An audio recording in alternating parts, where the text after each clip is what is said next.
Selamat datang di cerita dunia lain, tempat di mana ketakutan hidup dan kegelapan menyapa. Seperti apa cerita kali ini?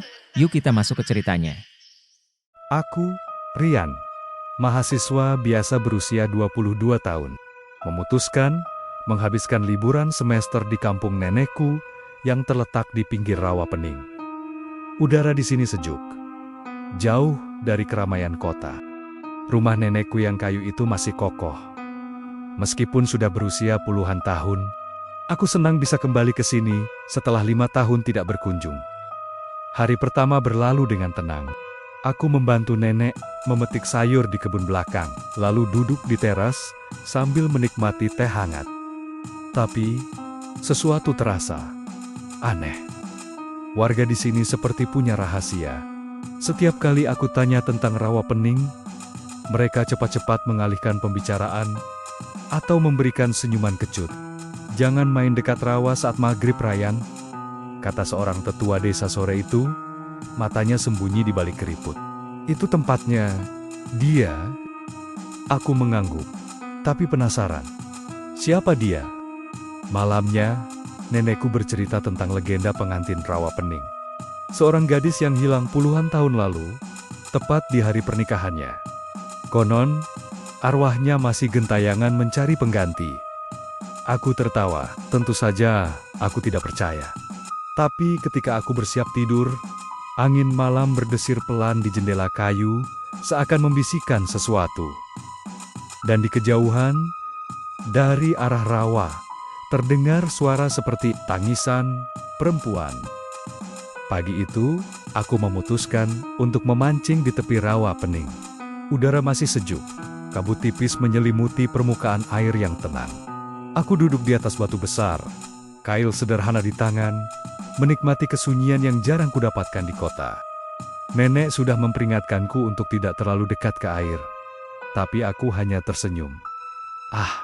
Paling cuma dapat ikan kecil, batinku. Tapi alam punya rencananya sendiri. Saat menarik kail yang tersangkut di akar, sesuatu mengkilat tertangkap matahari. Aku menggapainya, sebuah cincin pengantin tua, berkarat, tapi masih terlihat bentuknya yang indah. Ukirannya rumit, dengan batu kecubung kecil yang sudah kusam. Aku mengamatinya penuh rasa ingin tahu. Siapa yang kehilangan ini? Gumamku. Tanpa pikir panjang, aku masukkan ke saku celana. Pulang ke rumah, aku membersihkan cincin itu dengan kain. Anehnya, semakin kuusap, semakin terasa dingin. Bukan dingin biasa, tapi seperti es yang merambat dari ujung jari ke tulang. Aku hampir menjatuhkannya. Ini pasti antik, pikirku, mencoba mengabaikan perasaan tidak enak itu. Malamnya, cincin itu kutaruh di laci meja belajar.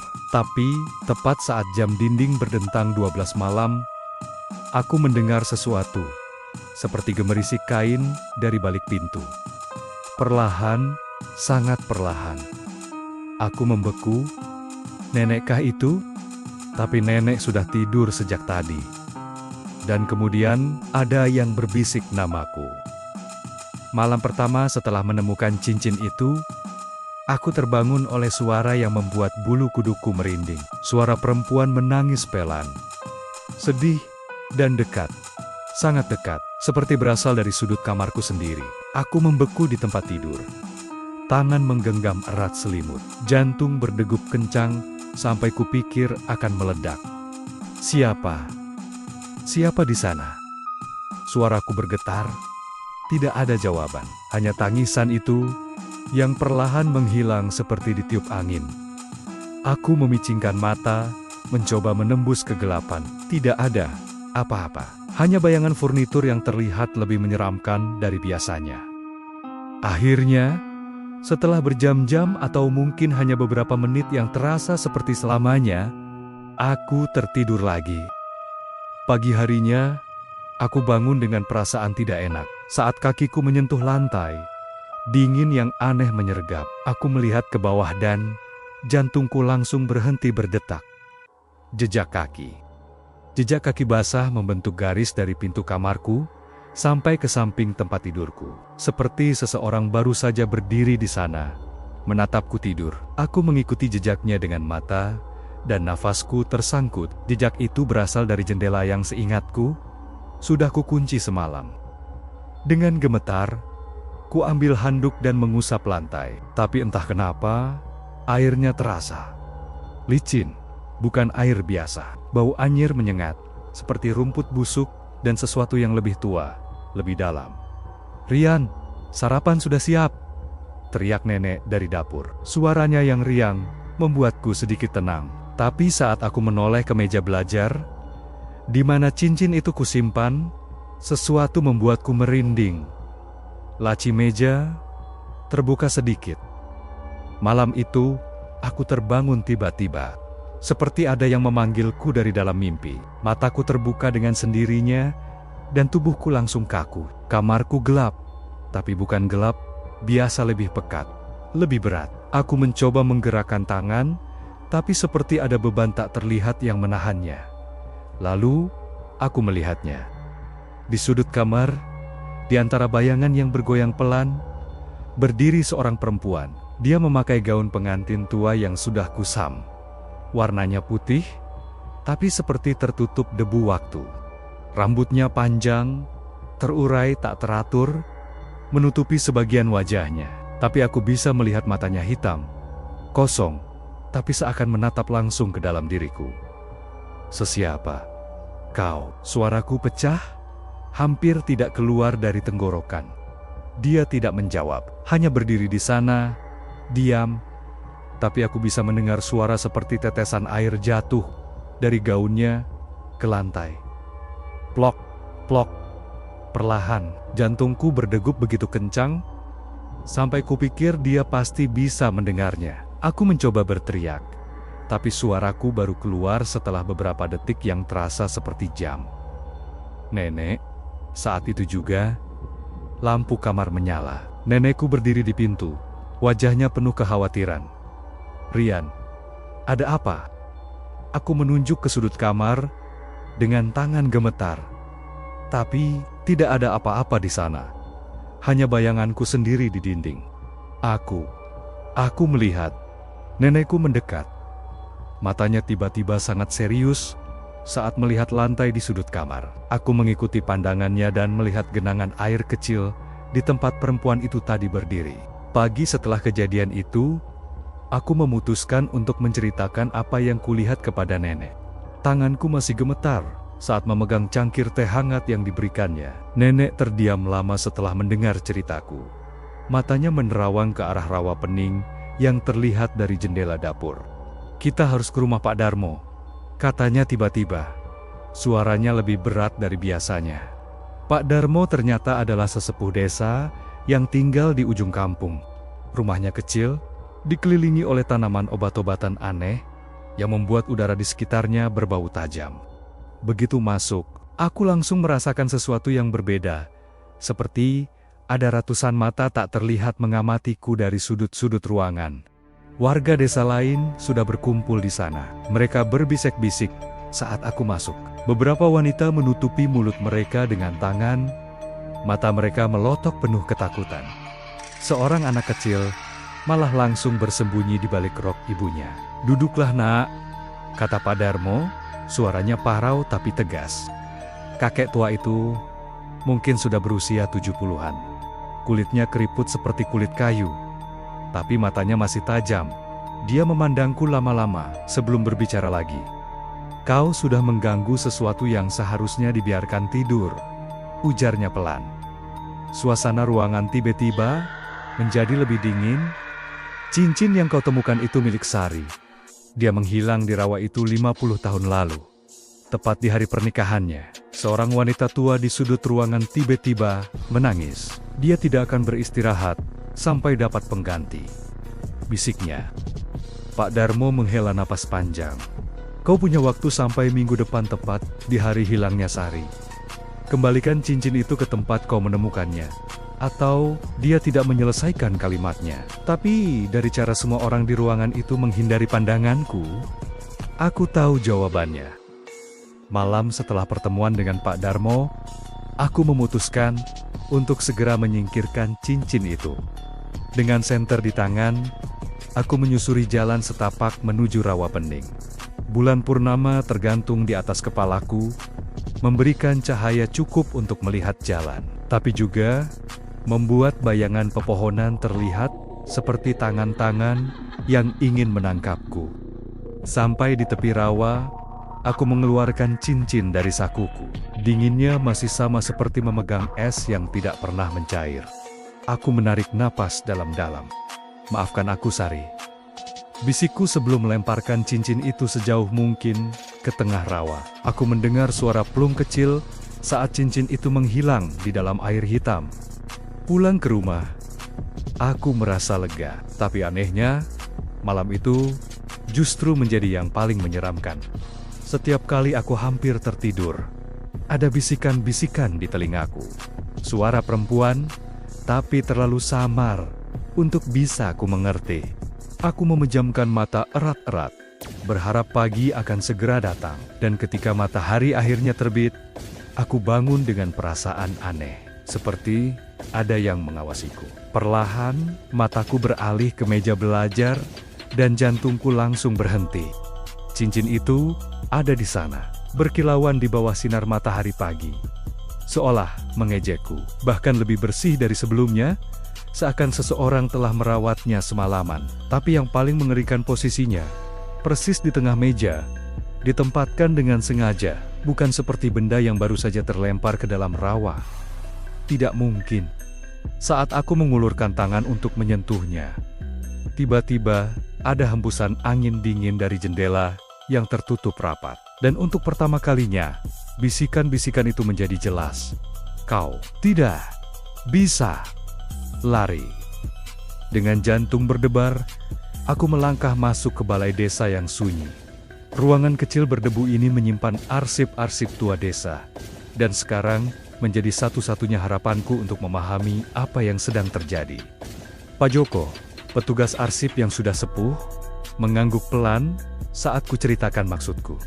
Kau mencari tentang Sari ya? Katanya dengan suara bergetar. Tangannya yang keriput mengeluarkan buku besar berdebu, bertuliskan catatan desa 19601970.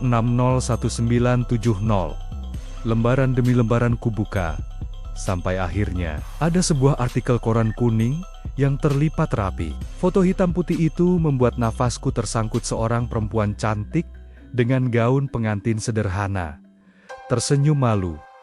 Sari, calon pengantin yang hilang misterius. Begitu judulnya. Menurut artikel itu, Sari seharusnya menikah dengan seorang pemuda dari desa tetangga. Tapi di pagi hari pernikahannya, dia terlihat terburu-buru menuju rawa pening dan tidak pernah kembali. Yang lebih mengerikan, beberapa saksi mengatakan melihatnya berjalan ke tengah rawa dengan gaun pengantin lengkap, seperti sedang mengikuti sesuatu atau seseorang. Ada yang bilang dia dikhianati tunangannya, bisik Pak Joko, tapi tidak ada yang berani bicara terbuka. Keluarga tunangannya dulu sangat berpengaruh. Tanganku gemetar memegang foto itu. Tiba-tiba, aku merasa ada yang berbeda di foto. Awalnya Sari tersenyum, tapi sekarang ekspresinya berubah sedih, bahkan lebih menakutkan. Tangannya yang memegang buket bunga dalam foto itu sekarang terlihat seperti sedang menggapai ke arahku. Pak Joko, lihat ini. Tapi saat kulihat lagi, foto itu kembali normal. Pak Joko hanya menggeleng. Sudah kubilang, Nak, beberapa hal lebih baik dibiarkan tidur. Kaki ini terasa berat melangkah menuju rumah Mbah Darmo untuk kedua kalinya.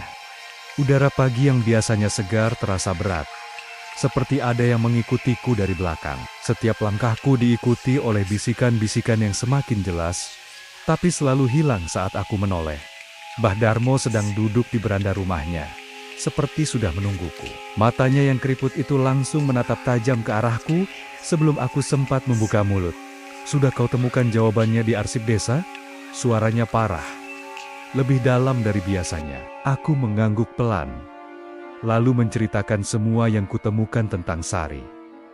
Mbah Darmo menghela napas panjang. Tangannya memegang tongkat kayu yang diukir dengan simbol-simbol aneh. Dia tidak akan berhenti sebelum dapat keadilan, gumamnya, atau sebelum dapat pengganti. Dingin menyergap tulang belakangku mendengar kata pengganti. Mbah Darmo kemudian bangkit dan masuk ke dalam rumah. Kembali dengan sebuah kantong kain berisi benda-benda aneh. Lilin hitam, daun-daun kering, dan sebuah peta tua rawa pening. "Aku bisa membantumu," katanya sambil menggelar peta di lantai. "Tapi ada syaratnya. Kau harus temukan jenazah Sari dan mengembalikannya ke keluarganya. Hanya itu yang bisa membebaskannya. Tapi, bagaimana aku bisa menemukannya setelah 50 tahun? Mbah Darmo menunjuk ke peta. "Dia akan menunjukkanmu jalan. Tapi ingat, jangan pernah ikuti dia saat dia memanggil namamu. Dan jangan pernah janji apapun padanya." Saat itu juga, angin tiba-tiba berhembus kencang, membanting pintu rumah Mbah Darmo. Dari celah jendela, aku melihat bayangan putih melintas cepat seperti gaun pengantin yang tertiup angin. Matahari belum sepenuhnya terbit ketika aku dan Andi sampai di tepi rawa pening. Kabut pagi masih menyelimuti permukaan air yang hitam pekat, membuatnya terlihat seperti pintu ke dunia lain. Andi, teman masa kecilku yang nekat ini, sama sekali tidak tahu betapa berbahayanya apa yang akan kami lakukan. "Kamu yakin mau nyelam di sini, Rian? Airnya kelihatan aneh," gumam Andi. Matanya menyipit menatap air yang bergerak pelan meski tidak ada angin. Aku mengangguk, memberinya lampu selam dan tali pengaman yang sudah kubawa dari rumah Mbah Darmo. "Kita cuma cari jenazah. Cincinnya arahin ke bawah. Katanya bakal nunjukin jalan," bisikku, mencoba meyakinkan diri sendiri. Air rawa lebih dingin dari yang kubayangkan. Saat tubuhku perlahan tenggelam, rasanya seperti ratusan jari-jari kecil merayap di kulitku. Lampu selam hanya menerangi sekitar 1 meter di depan kami. Airnya keruh, penuh partikel yang berputar-putar seperti ditiup sesuatu. Tiba-tiba, tali di pinggangku tersentak keras. Aku berbalik. Andi sedang melambai-lambaikan tangannya dengan panik. Matanya melotot ketakutan. Sesuatu yang tidak terlihat menarik kakinya ke bawah. Aku segera berenang mendekat, mencoba menarik tangannya. Di saat yang sama, cincin di sakuku tiba-tiba menjadi panas membakar. Dari dalam kegelapan, aku melihat sesuatu bergerak. Sepasang tangan pucat dengan kuku panjang muncul dari dalam lumpur, bergerak pelan ke arah kami. "Andi, cabut!" teriakku. Suaraku teredam oleh air. Kami berenang sekuat tenaga ke permukaan. Saat kepala kami muncul, kabut pagi tiba-tiba berubah menjadi sangat tebal. Dan di kejauhan, dari arah tengah rawa, terdengar suara tertawa perempuan. Sejak kejadian di rawa, tidurku tidak pernah lagi nyenyak. Setiap kali mata ini terpejam, dia datang. Sari, perlahan tapi pasti. Setiap malam dia mendekat dari sudut kamar ke tepi tempat tidur. Dan sekarang, malam ini, aku terbangun dengan perasaan ada yang duduk di ujung kasur. Badanku lumpuh, tidak bisa bergerak sama sekali. Hanya mata ini yang bisa melihat. Perlahan, sangat perlahan, kepalaku berputar ke arah kaki tempat tidur. Dia ada di sana. Sari duduk membelakangiku. Rambut hitam panjangnya mengalir di gaun pengantin yang basah. Aroma air rawa yang anyir memenuhi kamar. Aku ingin berteriak, tapi suaraku hilang.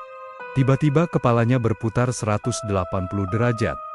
Wajahnya yang selama ini tersembunyi, akhirnya terlihat.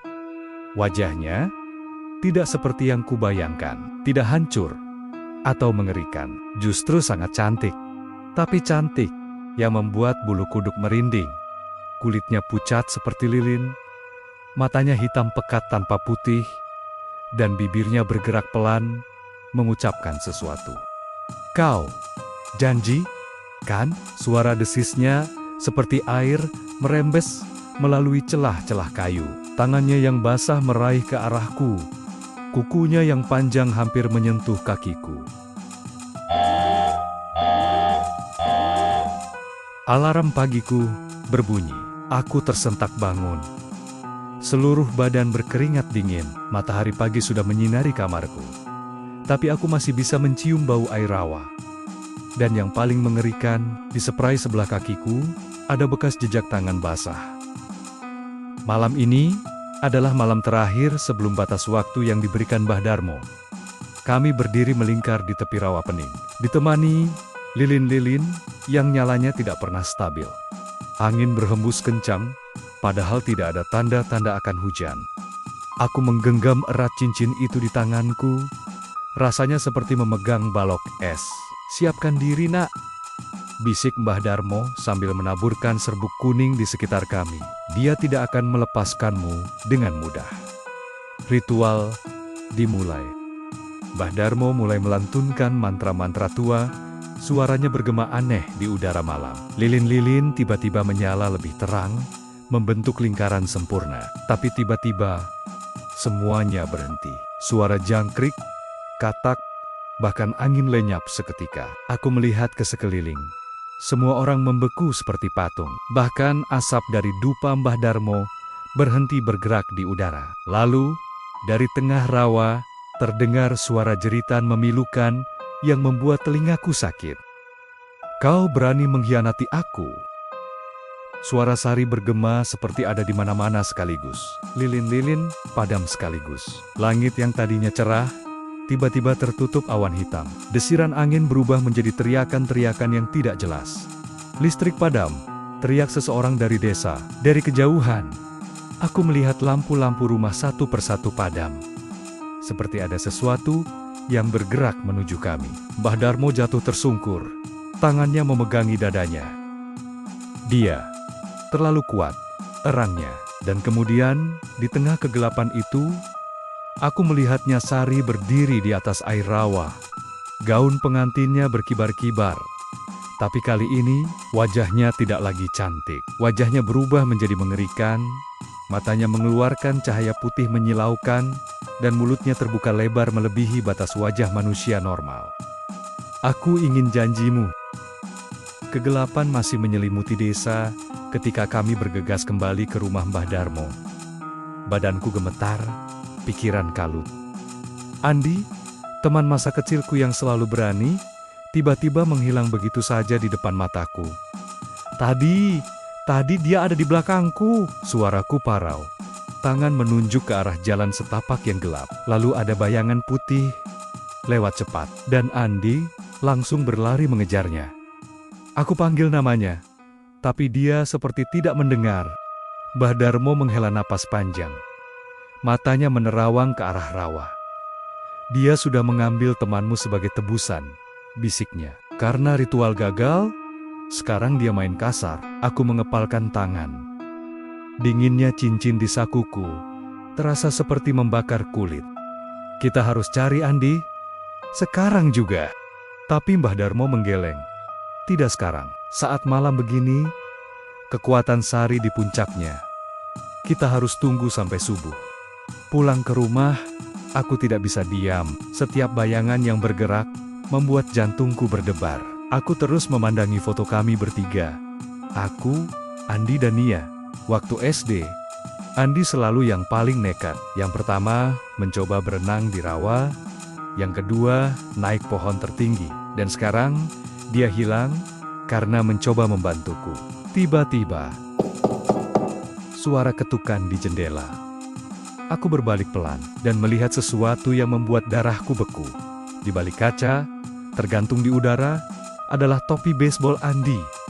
Topi favoritnya yang selalu dia pakai. Sekarang basah kuyup, meneteskan air. Dan di bagian depannya, terlihat jelas bekas cap tangan kecil seperti dicengkeram erat. Subuh belum lagi menyingsing ketika aku dan Mbah Darmo bergegas menuju pohon beringin tua di ujung desa. Kabut tipis masih menyelimuti jalan setapak, membuat setiap langkah terasa seperti melangkah di dunia lain. Aku masih tidak bisa mempercayai petunjuk yang diberikan oleh nenekku tadi malam. Setelah melihat topi Andi, dia tiba-tiba seperti kesurupan. Bicara dengan suara yang bukan miliknya. Di bawah pohon beringin, kain pengantinnya terkubur. Itu kunci untuk bebaskan dia. Mbah Darmo berhenti, tiba-tiba di depan pohon raksasa itu. Batangnya begitu besar, mungkin butuh 5 orang berpegangan tangan untuk melingkupinya. Akar-akarnya yang menjalar di tanah, seperti tangan-tangan raksasa yang ingin menangkap apa saja yang lewat. "Sini, Nak."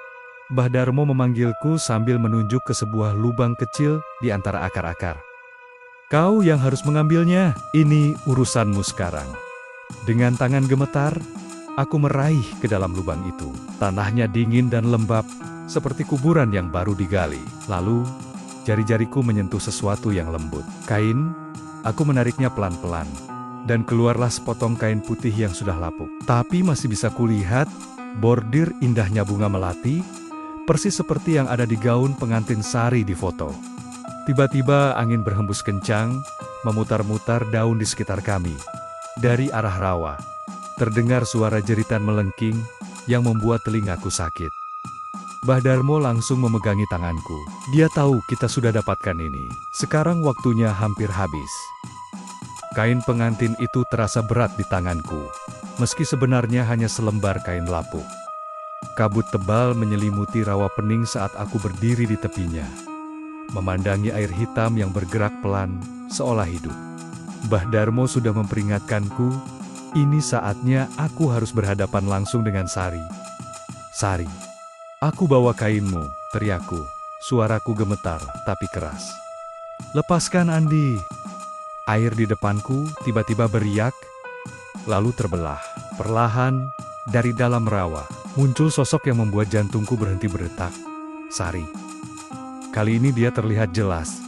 Gaun pengantinnya yang basah, rambut panjangnya yang menutupi separuh wajah, dan matanya, oh Tuhan, matanya penuh kesedihan yang membuatku sesak. "Aku ingin bebas." Suaranya seperti gema dari dalam air. Tangannya yang pucat menggapai ke arahku. Dan untuk pertama kalinya, aku mengerti. Dia tidak ingin menyakitiku. Dia hanya terjebak. Terjebak antara dunia ini dan dunia sana selama 50 tahun. Dan sekarang, dia menungguku atau siapapun yang menemukan cincinnya untuk menggantikannya.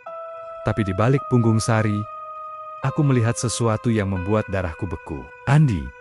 Dia tergeletak di atas air seperti tertidur, wajahnya pucat, tubuhnya dikelilingi kabut putih.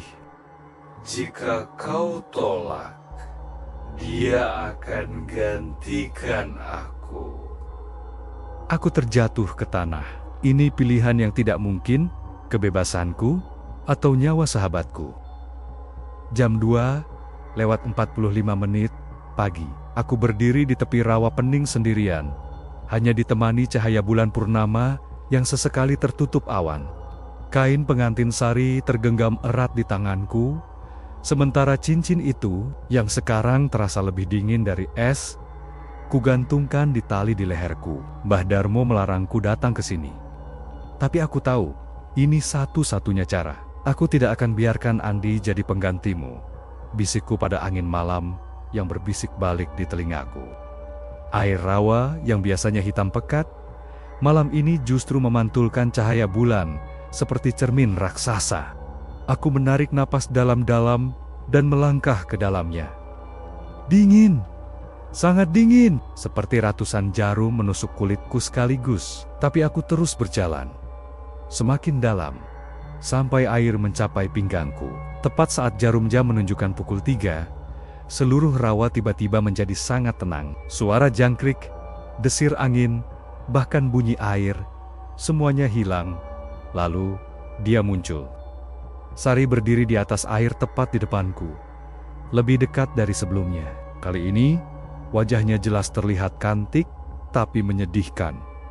Dengan garis-garis air mata yang terus mengalir, gaun pengantinnya yang basah perlahan berubah menjadi bersih dan putih cemerlang, seperti kembali ke wujud aslinya 50 tahun lalu.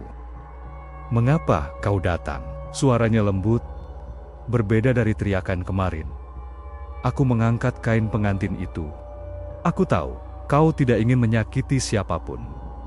Kau hanya ingin keadilan." Sari terdiam. Matanya yang hitam itu memandangku dalam-dalam, seolah bisa melihat langsung ke dalam pikiranku. Air rawa yang dingin tiba-tiba terasa hangat di sekelilingku saat Sari mengulurkan tangannya. Ujung jarinya yang pucat menyentuh dahiku, dan seketika dunia di sekitarku berubah. Aku tidak lagi berdiri di rawa, tapi di sebuah desa di masa lalu. Melihat melalui mata Sari, aku menyaksikan hari-hari terakhirnya sebagai manusia. Aku merasakan kegembiraannya saat mempersiapkan pernikahan, kebanggaannya saat menjahit gaun pengantin sendiri, dan rasa hancurnya saat mengetahui tunangannya, Arman, ternyata menikah diam-diam dengan wanita lain hanya untuk mendapatkan warisan keluarga. Dia meninggalkanmu. Di hari pernikahan, tanyaku pelan, kembali ke realita. Suaraku serak oleh emosi yang tak tertahankan. Sari mengangguk, air mata mutiara jatuh dari matanya dan menguap sebelum menyentuh air rawa. Aku lari ke sini, ingin mengakhiri segalanya, tapi rawa menelanku. Aku mengerti sekarang, bukan dendam yang membuatnya gentayangan, tapi rasa malu dan sakit hati yang terpendam selama puluhan tahun. Dia terjebak di antara dunia, tidak bisa melupakan pengkhianatan itu. Tiba-tiba, sosok Andi muncul mengambang di sebelah Sari. Wajahnya masih pucat, tapi napasnya terlihat perlahan kembali. Sari menatapku dengan ekspresi yang berbeda sekarang. Tidak lagi menakutkan, tapi memohon. Bantu aku temukan damai. Air rawa yang dingin mulai terasa lebih hangat saat aku menggenggam tangan Sari. Tangannya ringkih dan basah, tapi ada kehangatan aneh yang mengalir darinya.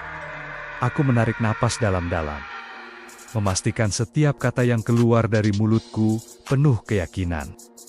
Aku janji akan membantumu, Sari. Aku akan cari bukti pengkhianatan Arman dan memastikan semua orang tahu kebenarannya. Kataku, suaraku lebih tegas dari yang kuduga. Tapi, tolong lepaskan Andi. Dia tidak ada hubungannya dengan ini. Sari memandangiku lama. Matanya yang hitam itu seolah bisa melihat langsung ke dalam jiwa. Aku merasakan sesuatu, seperti angin dingin, menyusup di sekujur tubuhku. Seakan dia sedang memeriksa ketulusanku. Lalu, perlahan, dia mengangguk. Aku percaya padamu, bisiknya. Tapi tiba-tiba, ekspresinya berubah. Wajahnya menjadi lebih tajam, suaranya bergema seperti banyak orang berbicara bersamaan. Tapi, ingat, janji palsu akan kuterima dengan murka. Dunia di sekitarku berputar. Aku merasakan sesuatu seperti ikatan, tak terlihat mengikat pergelangan tanganku, lalu menghilang. Andi, yang selama ini terbaring tak sadar di atas air, tiba-tiba terbatuk-batuk dan terjatuh ke dalam rawa. Aku segera menariknya ke tepi. Ketika aku menoleh kembali, Sari sudah menghilang. Hanya suara bisikannya yang masih menggema di udara. Kau punya 7 hari. Dan di tanganku, tanpa kusadari, sekarang ada sebuah surat tua. Surat yang sama yang kulihat dalam penglihatan tadi, surat pengkhianatan Arman. 7 hari. Hanya itu waktu yang kumiliki untuk mengungkap kebenaran yang tersembunyi selama 50 tahun. Bersama Andi yang sudah pulih dan beberapa warga desa, kami menyisir setiap arsip, setiap kenangan orang-orang tua tentang peristiwa itu. Hari ketiga, kami menemukan harta karun. Seorang nenek berusia 90 tahun, sahabat Sari semasa hidup, matanya berkaca-kaca saat menceritakan bagaimana Arman, tunangan Sari, ternyata sudah menikah diam-diam seminggu sebelum pernikahan mereka. Dia ingin harta warisan keluarga Sari, bisiknya sambil mengeluarkan foto lama yang menyimpan bukti. Arman berdiri dengan wanita lain di depan kantor urusan agama. Hari kelima, kejutan terbesar datang. Keturunan Arman sendiri yang datang ke desa, membawa kotak berisi surat-surat lama. Kakekku meninggal dengan penuh penyesalan, kata pria itu. Dia meminta kami mengembalikan ini kepada keluarga Sari. Di hari ketujuh, kami mengadakan upacara kecil di tepi rawa pening. Keluarga Sari yang masih hidup Seorang adik perempuan yang kini sudah nenek-nenek, meremas tanganku erat sambil menangis. "Terima kasih telah membebaskan kakakku," ucapnya. Saat matahari terbenam, aku meletakkan semua bukti itu di atas perahu kecil bersama kain pengantin sari. Dengan doa dari Mbah Darmo, perahu itu kulepas ke tengah rawa. Dan ketika perahu itu tenggelam, aku melihat nih, Sari berdiri di atas air, tersenyum, gaun pengantinnya bersih dan cerah. Dia mengangguk padaku, lalu perlahan menghilang. Setahun sudah sejak kejadian di Rawapening. Cincin itu hilang begitu saja. Suatu pagi aku terbangun dan menemukan talinya putus, tanpa bekas. Tapi yang lebih misterius, luka dingin di dadaku yang selalu terasa saat memegang cincin itu, kini juga menghilang. Desa kami perlahan kembali normal. Anak-anak mulai berani main di dekat rawa saat siang bolong. Meski tetap tidak ada yang berani mendekat setelah maghrib, aku dan Andi sering duduk di tepian itu, menceritakan kembali petualangan kami yang mustahil dijelaskan dengan logika. Tapi ada satu hal yang tetap menjadi misteri. Setiap tanggal 17 April, tepat hari hilangnya Sari, warga desa yang lewat dekat rawa saat fajar akan mendengar suara tangisan perempuan. Bukan tangisan sedih seperti dulu, tapi lebih seperti tangisan haru. Bahkan, nenekku yang sudah tua bilang, kadang dia melihat kabut berbentuk perempuan sedang duduk di atas air, memandangi desa dengan wajah tenang. Malam ini, aku kembali ke tepi rawa sendirian. Angin berbisik pelan, membawa aroma melati, bunga favorit Sari. Aku tersenyum, tahu bahwa dia akhirnya menemukan kedamaian. Meski mungkin sebagian kecil jiwanya akan selamanya berada di tempat ini. "Terima kasih sudah membiarkanku hidup, Sari," bisikku ke arah air yang tenang. Dan seperti menjawab, sekuntum melati tiba-tiba jatuh dari udara, mendarat perlahan di permukaan air, padahal tidak ada pohon melati di sekitarnya. Koperku sudah terpacking rapi di kamar nenek. Liburan semester yang awalnya kupikir akan membosankan, ternyata memberiku pelajaran seumur hidup. Di meja belajar, foto terbaru kami, aku, Andi, dan Mbah Darmo, terpajang dengan latar belakang Rawapening yang kini terlihat lebih bersahabat. "Jangan lupa pelajarannya, Rian," kata nenek sambil memasukkan nasi bungkus ke tas kecilku. "Barang yang bukan hak kita, apalagi dari tempat angker, selalu bawa konsekuensi." Aku mengangguk, sambil memandangi foto lama Sari yang kini tergantung rapi di ruang tamu.